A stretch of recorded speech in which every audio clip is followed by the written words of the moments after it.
제가 어른이 필요합니다라고 설교 제목을 말씀드렸지만 사실 요즘은 어른이 아니라 아이가 필요한 세상이죠. 특히 한국은 더 심각하게 아이가 필요한 상황입니다. 한국은 정말 심각합니다. 전 세계적으로 한국은 아이를 출산하지 않는 저출산 국가로 우려와 걱정의 대상이 되고 있습니다. 최근에 이제 발표된 그 연구 자료가 있는데요. 그러니까 노벨 경제학을 수상했던 하버드대 경제학자예요. 이름이 클라우디아 골딘이라는 교수님인데 이분이 출산율과 관련된 연구를 했는데 그 출산율하고 관련된 연구 자료를 내면서 2023년도 세계 최저 출산율로 보인 나라로 한국을 언급하고 있습니다. 가장 걱정되는 나라라고. 한국의 2023년 출산율, 한국의 평균 출산율이 0.72예요. 그러니까 한 가정이 남녀 두 사람이 만나서 한 가정을 만들었는데 한 명의 아기가 없는 거예요. 1이 안 되면 한 명의 아기가 없는 거예요. 네. 서울은 더 심각하고. 지금은 아기가 필요한 시대가 맞습니다. 그리고 이런 현상은 사실은 한국만의 이야기는 아닙니다. 2006년에 제작된 영화 Children of Men이라는 영화가 있어요. Children of Men이라는 이 영화를 보면 그 배경이 2027년이거든요. 얼마 남지 않았어요. 가상의 배경이긴 한데 2027년에는 지구에 더 이상 아기의 울음소리가 들리지 않는다는 배경에서 시작합니다. 이제 사람들이 아기를 안 낳는 게 아니라 못 낳는 수준까지 돼버린 거예요. 영화의 첫 장면에 뉴스가 이제 나오는데요. 사람들이 일하다가 다 뉴스를 봐요. TV 화면에. 그 뉴스가 뭐냐면 인류 중 최연소자인 디에고 군이 오늘 사망했습니다. 더 이상 아기를 못 낳는데 최연소인 아이가 그날 사망을 한 거예요. 이 아이 한 명이 죽은 게 온 나라에 뉴스로 전달되고 이 뉴스를 들으니까 사람들이 막 일하다가 울어요. 더 이상 신생아가 태어나지 않는데 그 가장 어린 아기마저 죽었으니까 인류에게는 희망이 더 사라졌기 때문이죠.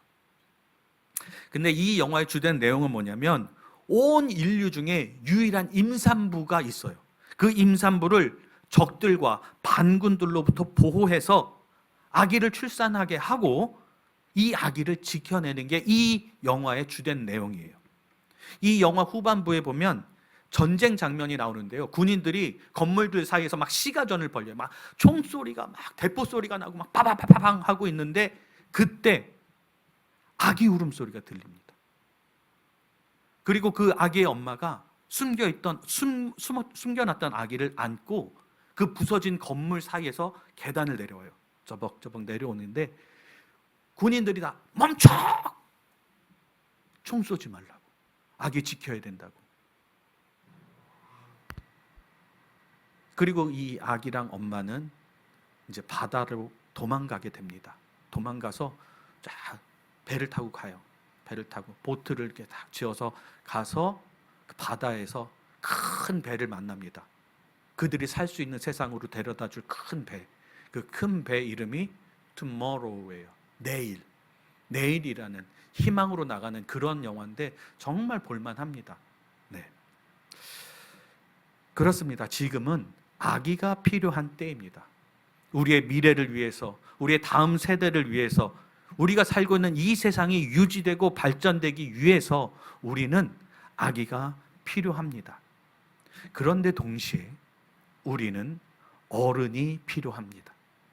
올바른 어른이 있어야 이 세상이 올바로 유지되고 올바른 어른이, 올바른 신앙을 가진 어른이 있어야 하나님의 뜻에 합당한 세상이 되고 올바른 어른이 있어야, 올바른 신자가 있어야, 올바르게 영적인 어른이 있어야 하나님의 뜻에 합당한 교회가 세워지기 때문입니다.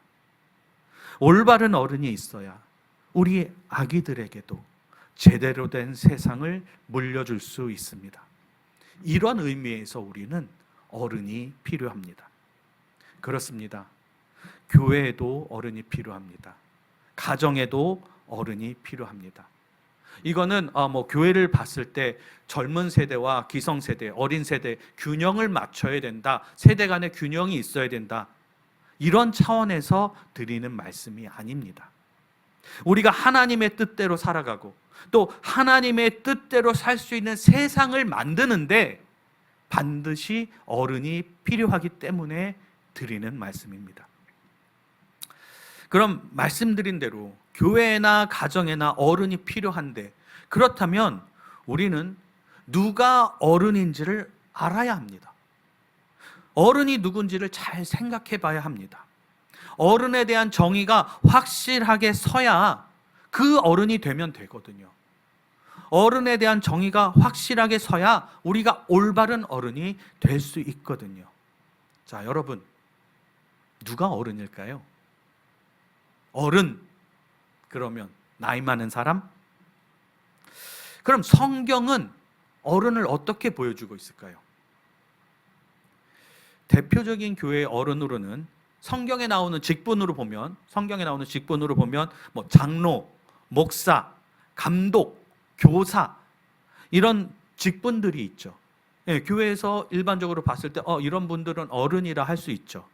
그리고 일반적인 교회에서 그냥 어른이다, 우리 교회 어른이다 그러면 장로님, 권사님, 집사님들 어른이시죠. 모두 교회 어른이신 거 맞습니다. 그런데 오늘 우리가 살펴보고자 하는 어른은 교회의 직분자로서의 어른을 말하려고 하는 게 아닙니다. 우리는 오늘 교회의 모범으로서의 어른이 누구인지, 그리고 교회의 모범으로서의 어른은 과연 무엇을 해야 하는지, 여기에 초점을 맞춰서 하나님께서 우리에게 원하시는 것이 무엇인지를 우리에게 주시는 말씀을 통해서 깨닫고자 합니다.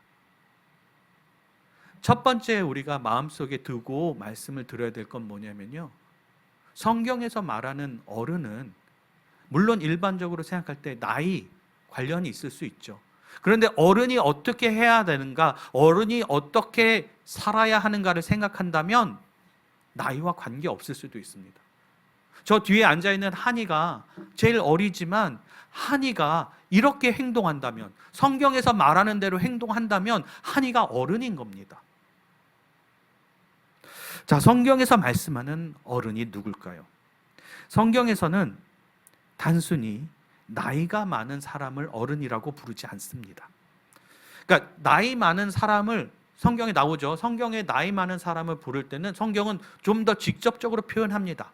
늙은이, 늙은 여자, 노인, 나이 든 자, 이렇게 성경은 부릅니다. 한번 보실까요? 레위기 19장 32절 이렇게 나옵니다. 너는 샛너리 앞에서 일어서고 노인의 얼굴을 공경하며 내 하나님을 경외하라. 나는 여호와이니라. 나이 든 사람을 공경하라고 할 때 샛머리라는 표현도 쓰고 노인이라고 말을 합니다. 디모데전서 5장에도 이렇게 나와 있어요. 늙은이를 꾸짖지 말고 권하되 아버지에게 하듯하며, 젊은이에게는 형제에게 하듯하고 늙은 여자에게는 어머니에게 하듯하며 젊은 여자에게는 온전히 깨끗함으로 자매에게 하듯하라. 그러니까 굳이 나이를 얘기하자면 성경에서는 노인, 늙은이, 나이 든 자 이런 표현을 한단 말입니다. 근데 성경에는 어른이라는 표현도 또 직접적으로 사용을 합니다. 성경에서 어른은 주로 어떤 경우에 그럼 사용할까요? 오늘 본문, 우리가 같이 읽은 본문 요한복음 8장에도 어른이라는 표현이 등장합니다. 그래서 오늘 이 시간에는 오늘 본문에 나오는 어른이라는 이 표현을 통해서 성경이 말하고 있는 어른은 누구인가를 한번 같이 알아보겠습니다. 먼저 본문 내용을 간략히 살펴보면 내용은 이렇습니다. 요한복음 8장에는 음행을 하다가 현장에서 붙잡힌 여인이 나오고요. 그 여인을 정죄하려는 사람들이 나옵니다. 서기관과 바리새인들이죠.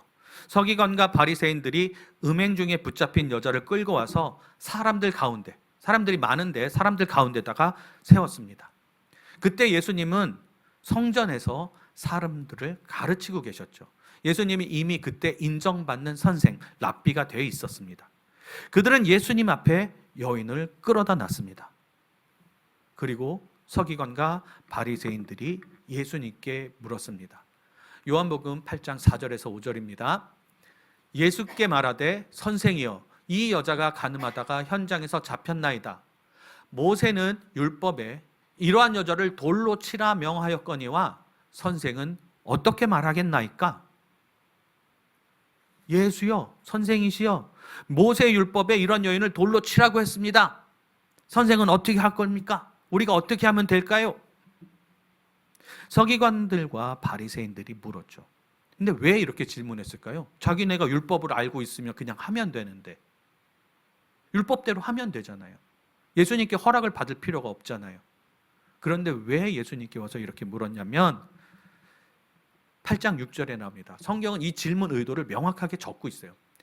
그들이 이렇게 말함은 고발할 조건을 얻고자 하여 예수를 시험함이로라. 예수님을 고발하려고 했던 거예요. 예수님을 엮어내려고 했던 거예요.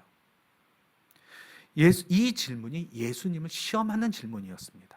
만약에 예수님께서 자, 그럼 모세의 율법을 따라 돌로 쳐라. 그러면 예수님이 그때 인기가 많아지고 사람들한테 주목받고 있는 상황이었거든요. 그런데 만약에 예수님이 율법대로 모세가 말한 대로 여인을 돌로 쳐라. 그러면 예수님이 어떤 사람이 되는 거예요?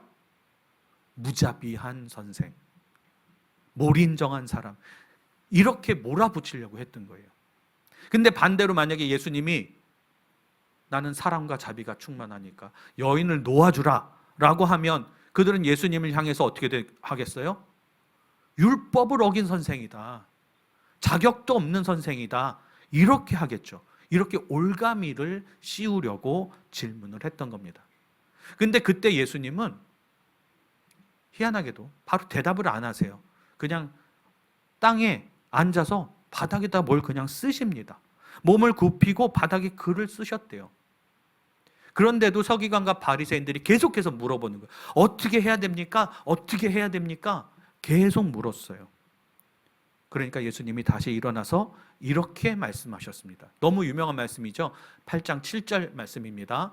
그들이 묻기를 맞이 아니하는지라 이에 일어나 이르시되 너희 중에 죄 없는 자가 먼저 돌로 치라 하시고.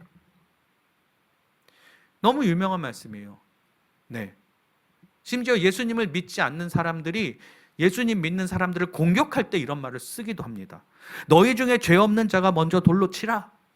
예수님이 말씀하셨어요. 이 말씀을 듣고 그 자리에 많은 사람들이 있었는데 사람들은 양심의 가책을 느꼈다고 성경은 기록합니다. 사실은 저도 누군가한테 막 화가 나서 아니면 막 꾸짖고 싶어서 막 정죄를 하려고 하다가도 지금 이 말씀이 생각이 나면 사실은 저도 양심의 가책을 느낍니다. 어떤 면에서는 이것도 말씀의 힘이 되기도 합니다. 네.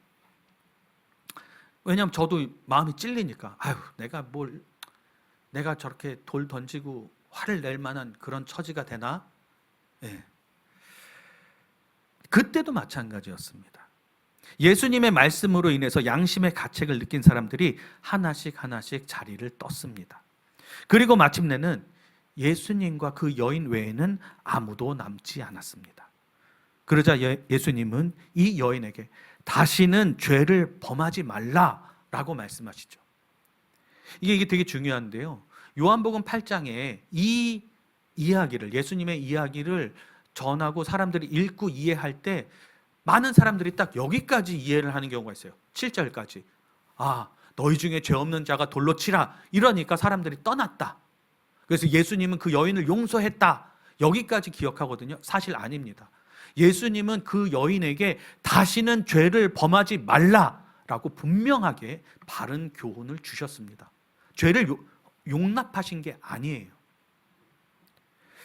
그런데 이게 주로 오늘 본문을 가지고 설교할 때 핵심 말씀이거든요. 그런데 오늘은 여기서 우리가 어른을 한번 찾아보려고 합니다. 놀랍게도 이 장면에 어른이 등장합니다. 성경에서 말씀하시는 어른이 여기에 있습니다. 요한복음 8장 9절은 사람들이 그 예수님의 말씀에 양심의 가책을 느껴서 떠나는 장면을 이렇게 적고 있습니다. 8장 9절 같이 한번 보겠습니다. 그들이 이 말씀을 듣고 양심의 가책을 느껴 어떻게 해요? 어른으로 시작하여 젊은이까지 하나씩 나가고 오직 예수와 그 가운데 섰는 여자만 남았더라. 영어로도 이렇게 돼 있어요. At this, those who heard began to go away at a time, one at a time. The older ones first. 어른으로 시작하여. 어른으로 시작하여. older one인데 노인으로 시작하여라고 하지 않았습니다. 어른으로 시작하여. 이 말씀을 듣고 양심의 가책을 느껴서 사람들이 떠날 때 성경 이렇게 얘기한 거예요. 어른으로 시작하여 젊은이까지 하나씩 나가고. 성경은 그냥 이렇게 써도 돼요. 양심의 가책을 느낀 사람들이 그 자리를 떠났다. 이렇게 해도 됩니다. 전혀 이상하지 않아요. 사람들이 말씀을 듣고 예수님 말씀을 듣고 찔린 거예요. 양심의 가책을 느꼈으니까 떠났어요. 아무 문제 없어요. 이렇게 적어도. 그런데 요한복음은 이렇게 적은 거예요. 어른으로 시작하여 젊은이까지 하나씩 떠났다. 아주 특이하게도 성경은 이 장면을 자세히 기록했습니다. 그리고 자세히 기록할 때 사람들이 떠나는 순서까지 기록한 겁니다. 양심의 가책을 느낀 사람들이 떠나는 장면, 그 자리를 벗어나는 장면을 이렇게 자세히 기록한 것에는 분명한 의도가 있는 겁니다. 성경은 그 자리를 떠난 사람들을 기록할 때 어른으로 시작하여 The older ones first 이렇게 기록했습니다. 자, 그러면 누가 어른일까요? 누가 어른일까요? 여기에 답이 있습니다. 첫째로 어른은 먼저 깨닫고, 먼저 후회하고, 먼저 반성하고, 먼저 양심의 가책을 느낀 사람들이 어른입니다. 나이가 많은 사람이 어른이 아닙니다. 나이가 많아도 반성할 줄 모르고, 나이가 많아도 깨달을 줄 모르고, 나이가 많아도 자기 잘못에 대해서 양심의 가책을 느끼지 못하면 어른이 아닌 겁니다. 반대로 나이가 어려도 주님의 말씀을 듣고 먼저 깨닫는 사람이 어른인 겁니다. 이런 의미에서 우리 교회에 어른이 많아야 합니다. 우리 교회에 어른이 많아야 주님의 말씀을 들으면 깨닫고 변화하는 겁니다. 어른은 하나님의 말씀을 듣고 먼저 깨닫는 사람이라니까요. 이 말씀을 뒤집어서 말하면 하나님의 말씀을 들어도 양심의 가책을 못 느끼고 하나님의 말씀을 들어도 반성하지 못하고 하나님의 말씀을 들어도 깨닫지 못하면 어른이 될 수 없다는 뜻입니다. 제가 청년들, 학생들을 가르치다 보면 이런 질문을 받을 때가 많습니다. 목사님, 왜 어른들은 말하고 행동이 달라요? 왜 어른들은 예배당에 앉아있을 때랑 집에서 얘기할 때랑 달라요? 왜 우리 보고는 욕하지 말고 우리 보고는 싸우지 말라고 하면서 어른들은 왜 그래요?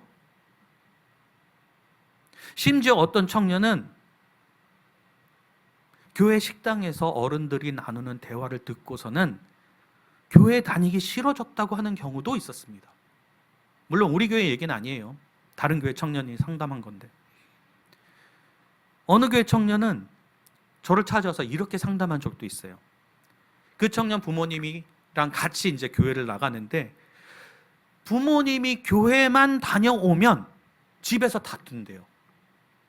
교회에서는 분명히 자기가 같이 앉아서 봤거든요. 목사님 설교 들으면서 아멘, 아멘 대답하시죠. 그런데 집에 오면 교회에 대해서 불평하고 교인들에 대해서 불평하고 뿐만이겠어요? 목사님 불평하고. 근데 거기서 멈추는 게 아니라 아버지랑 어머니랑 생각이 달라요. 그러면 의견이 달라서 또 싸우는 겁니다. 그래서 그 청년이 그래요. 나 우리 부모님 보면 정말 신앙이 뭔지 모르겠어요. 헷갈려요. 교회가 뭔지 모르겠어요. 이런 질문을 받으면 목사로서 참 대답하기 곤란합니다. 여러분, 하나님의 말씀이 들어오면 깨닫고 변화하는 것이 신자입니다. 게다가 어른이라면 영적인 모범이 돼야 합니다. 어른이라면 하나님의 말씀을 들으면 마음이 찔리고 양심의 가책을 느끼고 변화해야 합니다. 이것을 다른 말로 하면 영적인 성장이고 성숙인 겁니다. 그리고 이처럼 영적으로 성장하고 성숙된 사람이 성경이 말하는 어른이고 바로 우리가 그 어른이 되어야 하는 겁니다. 아멘입니까? 네. 요한복음 8장 9절에서 나오는 어른으로 시작하여, 이게 무슨 뜻입니까? 성경은 분명히 말하고 있습니다. 어른으로 시작하여, 어른이 먼저 반응했다는 겁니다. 어른이 먼저 반응했어요. 영어로도 the older ones first. 어른이 먼저 반응했어요. 누가 먼저 깨달았어요? older one, 어른. 그렇습니다. 우리는 어른이 필요합니다. 그리고 우리가 그 어른이 되어야 합니다. 아멘. 아멘. 우리는 모두 주님의 말씀을 듣고 그 말씀을 먼저 느끼고 깨닫고 변화하는 어른이 되기를 소망합니다. 두 번째로 어른은 행동합니다.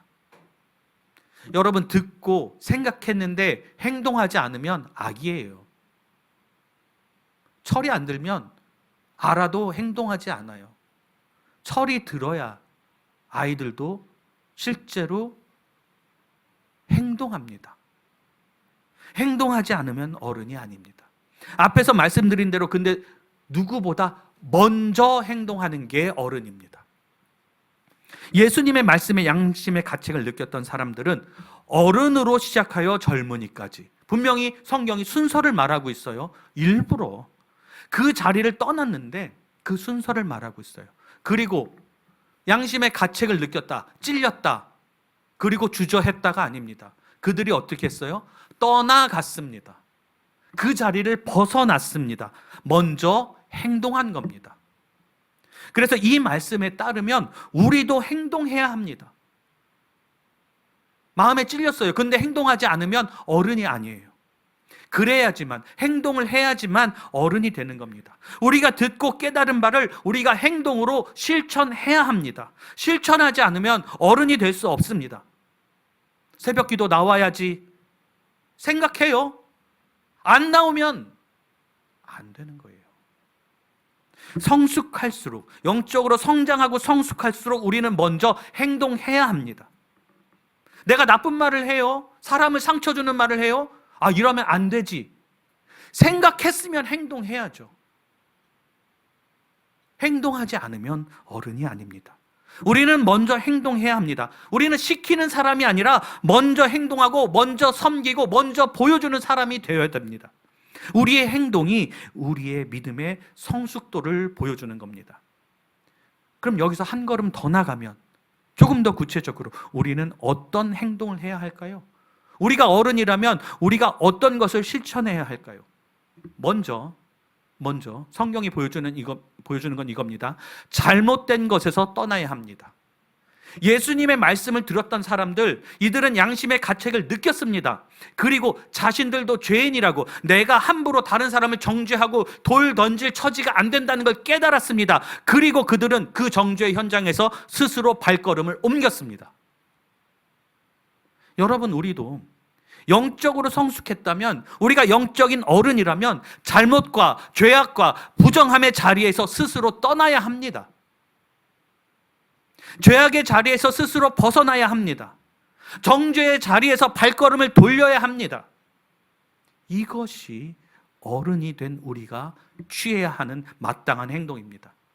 반대로 이것이 더러운 자리인지 알아요. 죄악의 자리인지 알아요. 그런데 스스로 떠나지 못하면, 계속해서 누군가를 정죄하고 누군가를 시험에 들게 하면 우리는 어른이 될 수 없다는 걸 기억해야 합니다.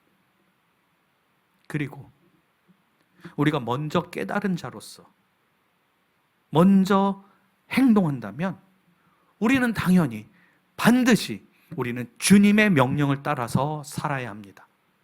다시 한번 말씀드리지만 어른은 먼저 깨닫고 먼저 행동하는 사람이기 때문입니다. 행동한다면 당연히 주님의 말씀을 따라야죠. 오징어 게임이라는 드라마를 아실 겁니다. 스퀴드 게임.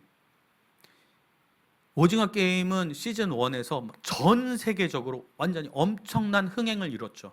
오징어 게임이 발표됐던 해에는 그 아이들이 10월 말에 하는 이 할로윈 때 막 오징어 게임 복장을 하고 막 온 동네를 돌아다니고 난리였습니다. 근데 최근에 작년 연말에 오징어 게임 시즌 2가 개봉을 했는데 한국에서는 기대만큼은 아니라고 하는데 전 세계적으로는 오징어 게임 시즌 2도, 그러니까 2탄도 대흥행을 이뤘습니다. 근데 저는 이 오징어 게임을 보면서 이 드라마 안에 정말 의외로 기독교적인 묵상과 메시지가 정말 많이 숨어 있구나라는 것을 깨달았습니다.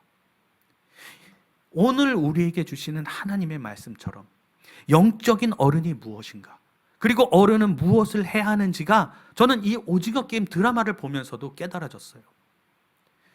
오징어 게임 1편에서 성기훈이라는 이 주인공 이름 이정재 씨인데요, 배우는 성기훈이라는 주인공이 1등을 해서 상금이 무려 456억 원입니다.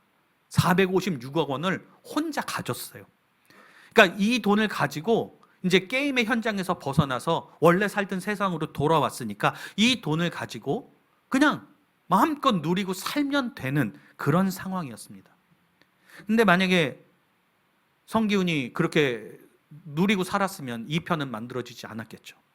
근데 성기훈은 그 돈을 상금을 받아가지고 왔잖아요.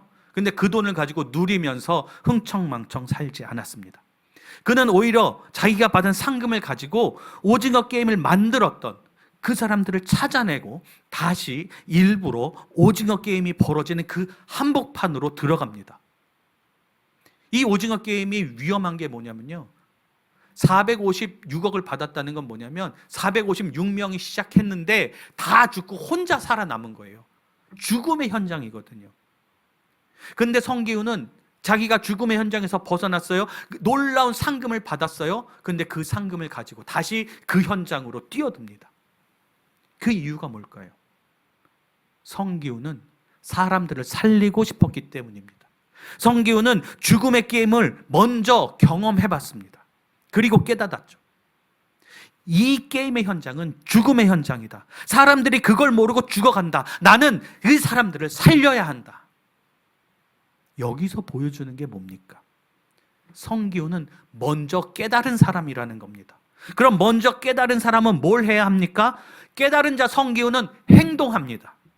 성기훈은 깨닫는 것에서 멈추지 않습니다. 아, 나는 그 죽음의 현장을 벗어났어. 저곳은 죽음의 현장이야. 난 거기서 벗어났어. 깨닫는 거에서 멈추지 않아요. 행동을 합니다. 그리고 자신이 목숨 걸어서 얻었던 그 6억 원, 이걸 다 털어서라도 그 죽어가는 사람들을 살리기 위해서 성기훈은 다시 죽음의 현장으로 직접 뛰어듭니다. 그리고 사람들을 향해서 이렇게 소리칩니다. 여러분, 이렇게 하면 다 죽습니다. 지금이라도 정신 차려야 합니다. 돈에 눈이 먼 사람들이 성기훈이 막 이렇게 뜯어 말리니까 그게 뭔 소리야? 막 화를 내면서 그 사람들을 죽음에서 건져내려고 하는 그 성기훈한테 오히려 몰아붙이고 화를 냅니다. 하지만 주인공 성기훈은 더 크게 목소리를 높였습니다. 난 이 게임을 해봤어요. 이러다 정말 다 죽어요.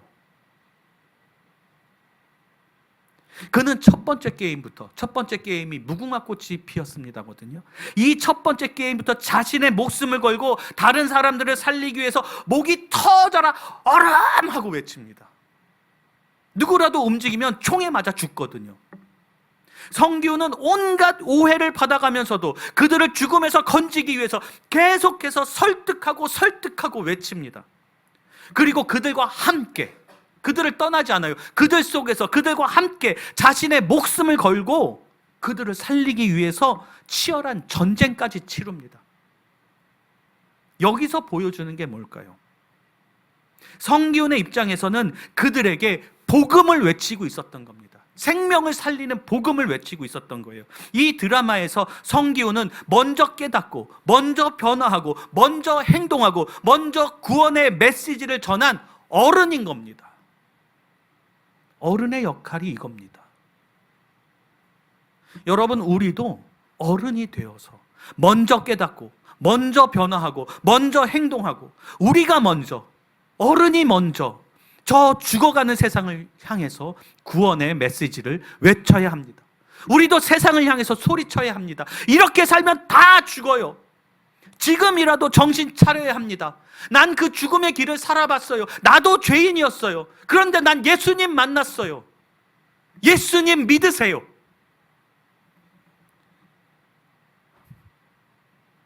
이 구원의 메시지를 외쳐야 됩니다. 목소리로 뿐만이 아니라 우리 삶으로, 우리 말로, 우리 행동으로, 우리 손으로, 우리 발로, 우리 섬김으로, 우리 희생으로, 우리 헌신으로, 심지어 우리 표정 하나까지도 이 구원의 메시지를 전해야 합니다. 여러분, 어른은 먼저 깨달았기 때문에, 먼저 죄와 죽음에서 벗어났기 때문에 먼저 행동할 수 있습니다. 그리고 어른이 해야 하는 행동은 저 죽어가는 세상을 향해서 복음을 외치는 것입니다. 주님이 주신 지상 명령, 가장 큰 명령을 따르는 것이 진정한 어른이 해야 할 마땅한 행동인 겁니다. 예수님이 우리에게 주신 마지막 명령이 이겁니다. 마태복음 28장 18절에서 20절 우리 함께 읽겠습니다. 예수께서 나와 말씀하여 이르시되 하늘과 땅의 모든 권세를 내게 주셨으니 그러므로 너희는 가서 모든 민족을 제자로 삼아 아버지와 아들과 성령의 이름으로 세례를 베풀고 내가 너희에게 분부한 모든 것을 가르쳐 지키게 하라. 볼지어다 내가 세상 끝날까지 너희와 항상 함께 있으리라 하시니라. 아멘. 이 말씀이 예수님께서 우리에게 주신 지상대명, 가장 큰 명령입니다. 이 복음의 명령을 지키기 위해서 우리 한성교회 선교팀이 지금 니카라과에 가 있는 겁니다. 이런 관점에서 우리 니카라과 선교팀은 예수님이 말씀하신, 성경이 말씀하신 그 어른의 역할을 감당하고 있는 겁니다. 그리고 우리는 이곳에서 그들을 위해서 함께 기도하며 우리가 할 수 있는 어른의 역할을 하고 있는 거고요. 그런데 여기서 바라는 것이 있다면 내년에는 우리가 더 많이 그 선교의 현장에 직접 갈 수 있기를 바랍니다. 아멘. 아멘. 우리 한성의 모든 주의 백성들이 더 성장하고 더 성숙된 어른이 되어서 주님이 원하시는 진정한 어른의 삶, 복음 전파자의 삶을 살아가는 우리가 되기를 소망합니다. 말씀을 마무리하겠습니다. 성경이 말씀하는 어른, 이 어른이 필요합니다. 우리 교회에도, 우리 가정에도 어른이 필요합니다. 그렇다면 누가 어른이 되어야 할까요? 우리가 어른이 되기를 바랍니다. 우리가 먼저 어른이 되어서 우리가 가는 곳마다 하나님의 이름이 높아지고 우리가 머무는 곳마다 하나님의 나라가 세워지기를 간절히 소망합니다. 아멘. 함께 기도하시겠습니다.